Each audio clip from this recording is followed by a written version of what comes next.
Hello नमस्कार दोस्तों, मैं आपका स्वागत करता हूं। आशा करता हूं कि आप सभी लोग अच्छे होंगे। मैं इस वीडियो में डीआरडीओ एडमिन एलाइड कैडर की जो वैकेंसी आई थी उसका एडमिट कार्ड रिलीज हो गया है। तो मैं उसी को देखते हुए इस वीडियो में मैथ के इंपॉर्टेंट क्वेश्चन कराने वाला हूं, वो भी प्रीवियस पेपर के बेस पर। तो वीडियो का एंड तक देखिएगा, सभी क्वेश्चन इंपॉर्टेंट हैं जो परीक्षा में पूछे जा सकते हैं। अगर आपने अभी तक एडमिट कार्ड नहीं डाउनलोड किया है तो डाउनलोड कर लीजिएगा, क्योंकि अब समय नहीं बचा है। 13 मार्च से आपका एग्जाम स्टार्ट हो जाएगा। और आपने हमारी वीडियो लाइक नहीं की है तो प्लीज़ वीडियो को लाइक कर देना और चैनल को सब्सक्राइब करके बेल आइकन को प्रेस कर लेना।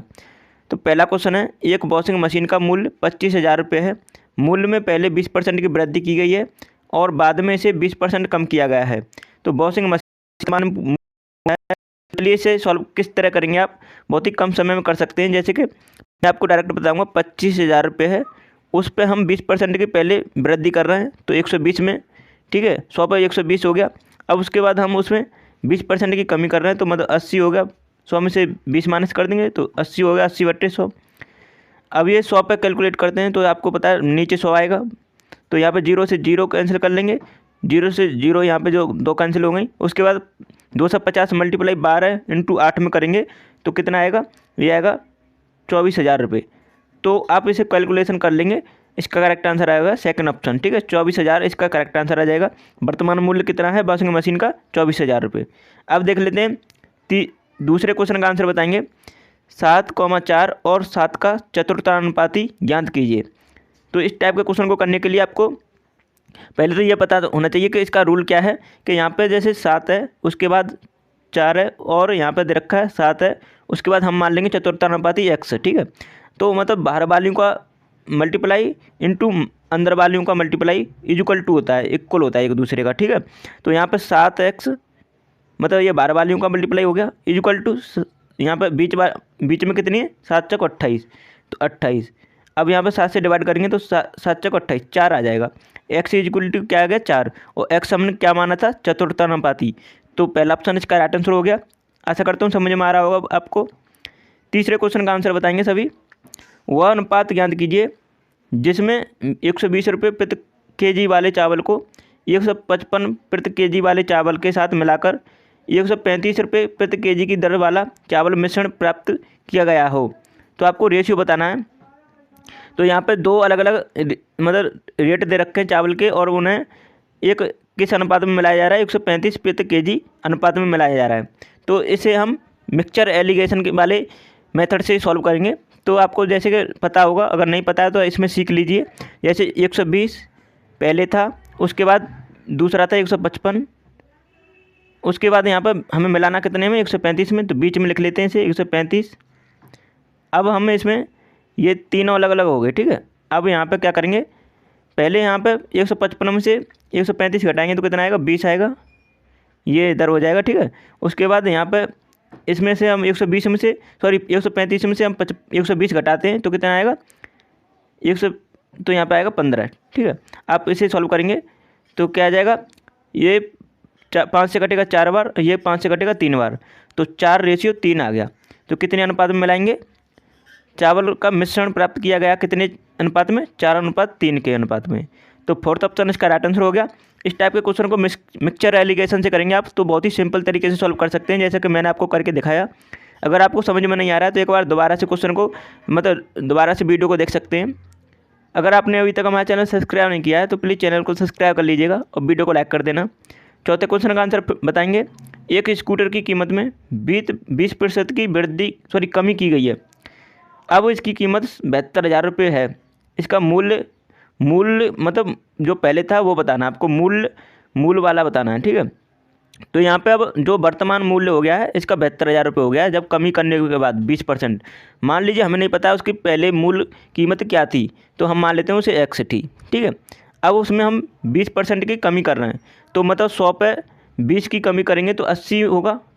तो मतलब 80 था पहले, ठीक है। तो 80/100 इक्वल टू क्या होगा, 72,000 रुपये। वर्तमान में कितना है, 72,000, इतना आ गया, ठीक है।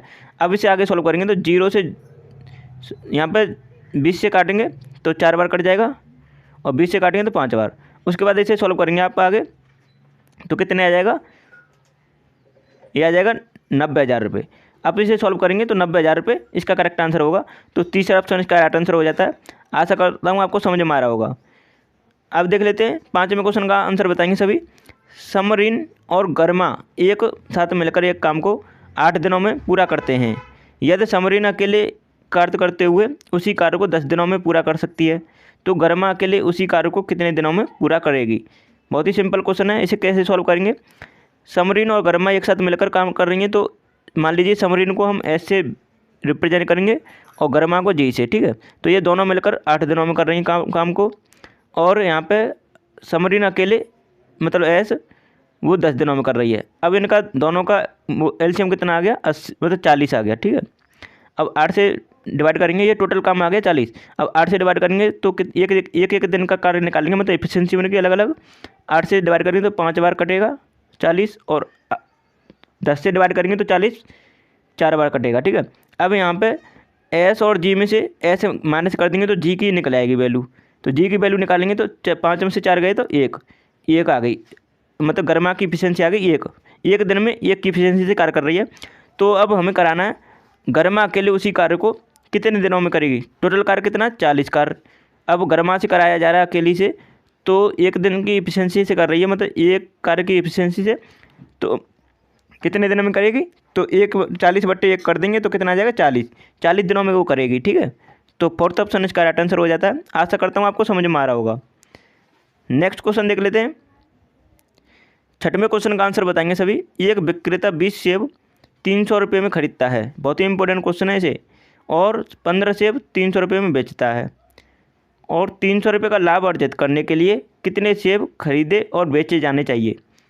इस टाइप के क्वेश्चन को करने के लिए बहुत से स्टूडेंट कन्फ्यूज हो जाएंगे, लेकिन इसमें कन्फ्यूज होने वाली कोई भी बात नहीं है। बहुत ही सिंपल क्वेश्चन है अगर ध्यान देंगे थोड़ा सा। तो चलिए देख लेते हैं, इसे सॉल्व करते हैं।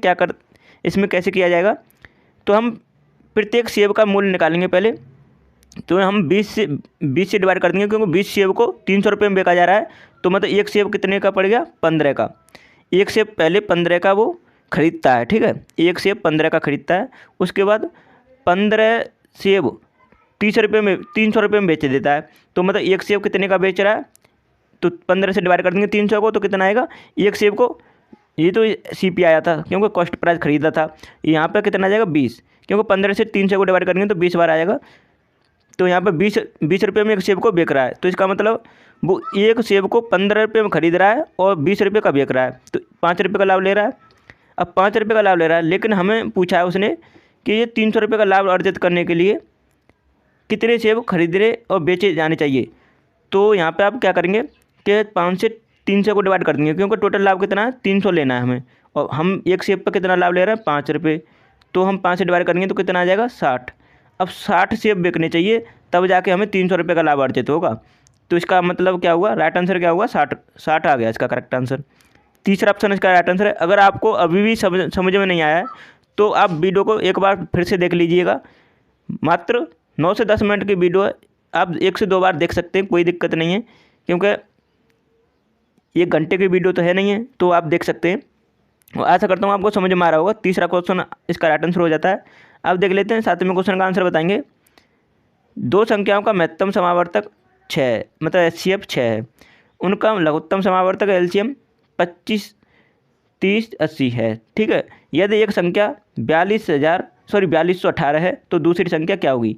अब इस टाइप के क्वेश्चन को करने के लिए आपको एक फॉर्मूला आना चाहिए, जैसे कि 2 संख्याओं का मल्टीप्लाई, मतलब मान लीजिए संख्या A और संख्या B, ये 2 संख्या का मल्टीप्लाई होता है LCM इंटू HCF, इसे ध्यान रखिएगा। ठीक है, अब यहाँ पे हमें निकालना क्या है, दूसरी संख्या निकालनी है। मतलब मान लीजिए ये संख्या हमें दे रखी है और उसके बाद B निकालनी है हमें, तो LCM दे रखा है, HCF दे रखा है। अब आसानी से निकाल सकते हैं आसानी से। तो यहाँ पे क्या करेंगे हम, B = क्या कर देंगे LCF into HCF upon A। ठीक है, ये आ जाएगा। अब इसमें आप फॉर्मूला में रखेंगे वैल्यू को, तो 25,000 सॉरी यहाँ पे 2,53,080 है, 2,53,080। ठीक है, अब इसे इंटू क्या होगा, इंटू में HCF दे रखा 6 अपॉन डिवाइड में हो जाएगा 4218 है। अब इसे डिवाइड करने के बाद कितना आ जाएगा, तो इसे डिवाइड करने के बाद 360 आएगा। आप इसे सॉल्व कर सकते हैं, 360 इसका करेक्ट आंसर होगा। तो फोर्थ ऑप्शन इसका राइट आंसर आ जाता है, मतलब दूसरी संख्या क्या होगी 360।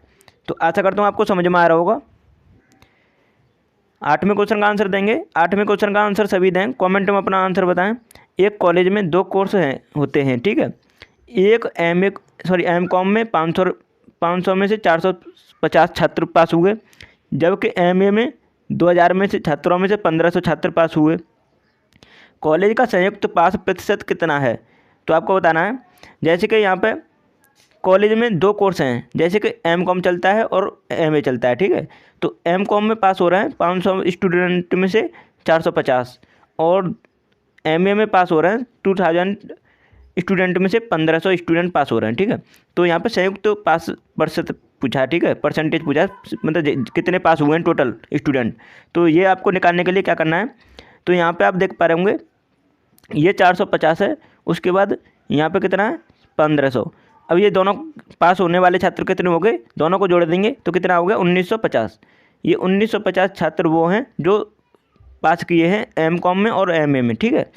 लेकिन हमें टोटल पूछा है कितने परसेंटेज स्टूडेंट पास किए हैं, तो हम परसेंटेज निकालने के लिए क्या करेंगे, टोटल संख्या जितने बार स्टूडेंट हैं, चाहे वो फेल हो चाहे पास हो, सभी के ऊपर कैलकुलेट करेंगे कितने % स्टूडेंट पास हुए। तो कितने टोटल स्टूडेंट हैं, पहले 500 हैं एम कॉम के और 2000 हैं एमए के, ठीक है। तो ये हो गए 2500, टोटल स्टूडेंट 2500 हैं, लेकिन पास कितने हो रहे हैं 1950 इंटू 100 कर देंगे, क्योंकि परसेंटेज में निकालना है हमें। अब 0 से 0 कैंसिल हो गया, इसे आप सॉल्व करेंगे तो कितना आ जाएगा 78% आ गया। तो 78 इसका करेक्ट आंसर होगा। तीसरा ऑप्शन इसका राइट आंसर हो जाता है। आशा करता हूँ आपको समझ में आ रहा होगा, बहुत ही सिंपल क्वेश्चन था। अगर आपने अभी तक हमारा चैनल सब्सक्राइब नहीं किया है तो प्लीज़ चैनल को सब्सक्राइब कर लीजिएगा और वीडियो को लाइक कर दीजिएगा, क्योंकि चैनल को सब्सक्राइब करने के लिए और वीडियो को लाइक करने के लिए कुछ नहीं जाता आपका, बस छोटी सी मेरी हेल्प हो जाएगी और मैं मोटिवेट हो जाता हूँ, जिससे कि क्योंकि आपने जितने लाइक आते हैं उसी को देखकर हम वीडियो दूसरी बनाते हैं। तो आप जितना लाइक करेंगे, वीडियो को शेयर करेंगे, उसी के अकॉर्डिंग आपको हम ज़्यादा से ज़्यादा कंटेंट और अच्छा कंटेंट प्रोवाइड करने की कोशिश करेंगे। तो 9वें क्वेश्चन का आंसर बताएं। यदि 12 पुरुष 9 महिलाएं किसी काम को 36 दिन में कर सकती हैं, तो 16 पुरुष 18 महिलाएं उसी काम को पूरा करने में कितने दिन समय लेंगी, ठीक है। तो इस टाइप के क्वेश्चन को करने के लिए बहुत ही कम समय में कर सकते हैं, मैं आपको तरीके से बताऊंगा, आपको थोड़ा ध्यान देना है, ठीक है। और आपको आज के बाद इस टाइप के क्वेश्चन को बिल्कुल भी स्किप नहीं करना है। तो आप देख पा रहे होंगे यहाँ पर 12 पुरुष हैं और 9 महिलाएँ, ठीक है। तो ये 36 दिनों में कार्य को कर सकती हैं। जब हम 16 पुरुष और 18 महिलाओं से कराया जाए तो कार्य कितने दिनों में होगा। तो यहाँ पे देख पा रहे होंगे ये जो 36 दिन लग रहे हैं जब 12 पुरुष और 9 महिलाएं। अब यहाँ पे जब पुरुष बढ़ा दिए जा रहे हैं और महिला भी बढ़ा दी जा रही हैं, तो इसका मतलब टाइम कम हो जाना चाहिए। तो टाइम तो कम हो जाएगा अगली बार में। तो अब देखेंगे कितना कम होगा। तो यहाँ पर 12 पुरुष, ठीक है, मेल। अब ये दोनों को बराबर कर लेंगे, क्योंकि अलग अलग रेशियो निकालना हमें। इक्वल टू 9 महिलाएँ, ठीक है, वोमेन मतलब वोमेन। अब यहाँ पे एम अपॉन वोमेन का रेशियो कितना आ गया 3/4 आ गया। एम अपॉन वोमेन का रेशियो 3/4 आ गया, ठीक है, इसे ध्यान रखना। अब यहाँ पे 16 पुरुष और 18 महिलाओं का पूछा है, तो हम टोटल कार्य या तो पुरुष से निकाल सकते हैं या फिर महिला से निकाल सकते हैं। तो हम एम अपॉन वोमेन का रेशियो दे रखा है 3/4, ठीक है। और यहाँ पे हमें 16 पुरुष मतलब एम कितना है 3 प्लस 18 इंटू कितना है 4, वोमेन कितनी है 4, मतलब 4 की एफिशिएंसी थे। तो अब यहाँ पे इन दोनों को जोड़ लेंगे मल्टीप्लाई करके, इंटू कितना है हमें डे की संख्या निकालेंगे, कितने दिन में करेंगे, तो D equal to time. Total time कैसे निकालेंगे, 12 पुरुष और कितनी एफिशिएंसी, मतलब इनके रेशियो कितना है 3, तो 12 3 36। टोटल कार्य यहाँ पर क्या हो जाएगा, जैसे 12 3 36 और यहाँ पे 36 ही हो गया, तो 36 इंटू 36। अब ये टोटल कार्य हो गया 36 इंटू 36। अब इसे आप सॉल्व करेंगे, तो इसे सॉल्व करने के बाद क्या आएगा, इसे आप सॉल्व करेंगे तो आगे सॉल्व करने के बाद ये आएगा 10.8। 10.8 का राइट आंसर होगा। तो आप इसे सॉल्व कर सकते हैं। कैलकुलेशन थोड़ा अधिक है, स्क्रीन छोटी पड़ जाती है, इसलिए मैं आपको सॉल्व करके नहीं करा पाता हूँ। तो आप प्लीज़ इसे कर सकते हैं। तो आपको समझ में आया होगा तरीका। तो 10.8 इसका राइट आंसर हो जाता है। अगला क्वेश्चन देख लेते हैं। 10वें क्वेश्चन का आंसर बताएंगे। सीटी की कीमत 3300 रुपये है, 10 सीटी की कीमत क्या होगी। तो एक सीटी मतलब यहाँ पे सीटी की कीमत दे रखे 3300 रुपये। कितनी सीटी की कीमत है ये, तो 10 सीटी की कीमत पूछी आपसे। रुको एक मिनट, इसमें कुछ, तो यहाँ पे ये यहाँ पर पूछिए एक सीटी की कीमत, ठीक है, एक सीटी की, 10 सीटी की नहीं, एक सीटी की कीमत पूछिए। ये 3 सीटी की कीमत दे रखी है, टाइप की मिस्टेक हो गई है। 3 सीटी की कीमत दे रखी है 3300 रुपये। एक सीटी की कीमत कितनी होगी, तो आप 3300 को 3 से डिवाइड कर देंगे, ठीक है। अब यहाँ पे एक सीटी की कीमत निकल आएगी, तो कितने हो जाएगा 1100 रुपये की कीमत आ गई। तो तीसरा ऑप्शन इसका राइट आंसर है। बहुत ही सिंपल क्वेश्चन था। तो आशा करता हूँ अपने चैनल को सब्सक्राइब कर लिया होगा, अगर नहीं किया है तो प्लीज़ कर लीजिए और वीडियो को लाइक कर देना, शेयर कर देना। और आपने हमारी ये वीडियो नहीं देखी है तो एग्जाम से पहले देख के जाइएगा, सभी वीडियो आपके एग्जाम के लिए हेल्पफुल है। तो चलिए वीडियो को यही समाप्त करते हैं। Thanks for watching my video.